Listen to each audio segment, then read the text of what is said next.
Жаңа жыл қарсаңында қолыңызда бір ғана жұмыртқа қалса, оның шешімін табуға болады. Сәлем, сіздермен бірге Асхана ТВ.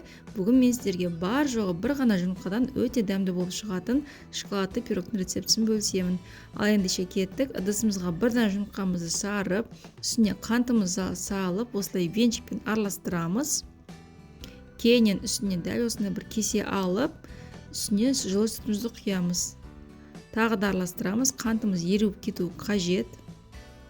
Енді дәл сондай кеседе үстіне сұйық майымызды құямыз. Яғни бұл жерде сұйық майымыздың сүтіміздің массасы бірдей болу керек, көлемі яғни. Енді дәл сондай кеседе бізге 2 дана кесе ұн керек. Үстіне разрыхлителді салып, какаомызды 3 қасық салып, барлығын жақсылап араластырамыз. Араластырып болғаннан кейін осыны ситу арқылы өткізіп аламыз. Яғни бұл жерде бізде какаоның түйіршіктері қалып кетуі мүмкін. Сондықтан ситуаны өткізіп, осылай қасықтың көмегімен түйіршіктердің барлығын кетіреміз.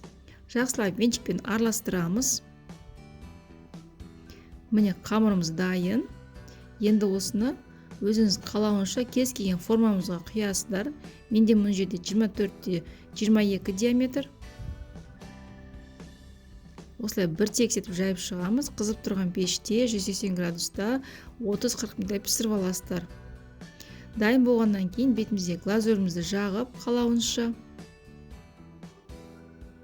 кесе берсеңіздер болады. Өте дәмді болып шығады, әрі дайындау жолы қиын емес. Міндетті түрде дайындап көріңіздер. Егер сіздерге осы видеом ұнаған болса, пайдасы тиген болса, арнама тіркеліп, лайк басуды ұмытпаңыздар. Сіздермен болған бірге Асхана ТВ.